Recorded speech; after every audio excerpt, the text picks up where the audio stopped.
જય મુરલીધર મિત્રો, ઢોલી તારો ઢોલ વાગે છે, વ્રજવાણી કે સાત સતિયું રમે છે આય રાણી. મિત્રો, આ ગીત તો તમે બધાએ સાંભળ્યું જ હશે. હું આજે વાત કરવાનો છું વ્રજવાણી વ્રજધામ. મિત્રો, વ્રજગામ એ કચ્છના વાગડ વિસ્તારમાં એટલે કે રાપર તાલુકો અને જિલ્લો કચ્છ ભુજમાં આવેલું છે વ્રજવાણી ગામ. અને ત્યાં 140 આહિરાણો એક ઘટનાને કારણે સતી થઈ ગઈ હતી, જેની હું આખી ઘટનાનો ઇતિહાસ આજે તમને જણાવીશ. તો મિત્રો, વાગડ વિસ્તારના વ્રજવાણી ગામની આજુબાજુના 12 ગામો કે જે આહિરોના જતા પહેલેથી, અને હાલ પણ ઘર આહિરો વસવાટ કરે છે. તો ત્યાં સાક્ષાત ઢોલી રૂપે કૃષ્ણ ભગવાન આવ્યા હતા, તે હું આજે તમને ઇતિહાસમાં જણાવીશ. તો ઢોલી વગાડતો હતો અને આહિરાણીઓ 140 આહિરાણીઓ 3 દિવસ સુધી એક જ ધારી ગરબે રમી રાહડા લેતી હતી. અને મિત્રો, ગામના લોકોને એમ થયું કે આ ઢોલી તાંત્રિક છે કે શું, કંઈક આમ એવું થયું. અને એ ઢોલીનું તો સાક્ષાત કૃષ્ણ ભગવાનનું સ્વરૂપ હતું. અને 3 દિવસ સુધી ઢોલી કે ગોપીઓ થાકે અને આહિરાણી એમ હતું કે ઢોલી થાકે અને ઢોલ બંધ થાય તો અમે રમવાનું બંધ કરી.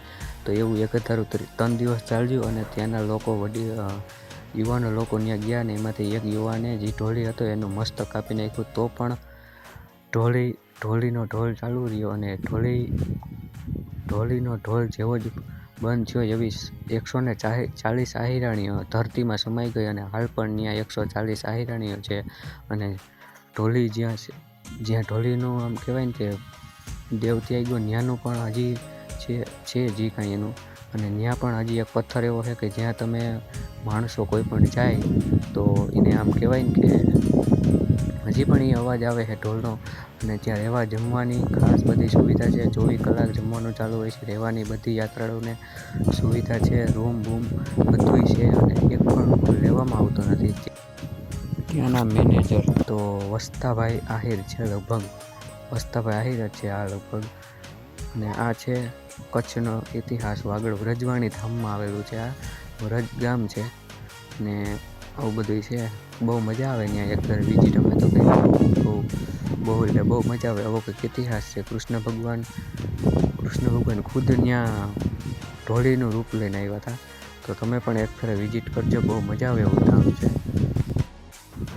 મિત્રો, આપણે જ્યાં સૌરાષ્ટ્રમાં જવું હોય તો વાયા ચિત્રોલ, બાલાહર અને રાપર થઈને વ્રજવાણી જવામાં આવે છે. અને જો અમદાવાદ કે મહેસાણાથી કોઈ આવતું હોય, આડેસર, ફતેસર, મોવાણ અને બેડા થઈને પણ આવી શકે છે. અને મિત્રો, અહીં જ્ઞાતિનો કોઈ પણ ભેદભાવ રાખવામાં આવતો નથી. અહીં 18 વર્ણના લોકો દૂર દૂરથી દર્શનાર્થીઓ અને પ્રવાસીઓ યાત્રાળુઓ આવે છે. તો thank you, keep watching video જોવા માટે. આગળ વિડીયો જોતા રહે.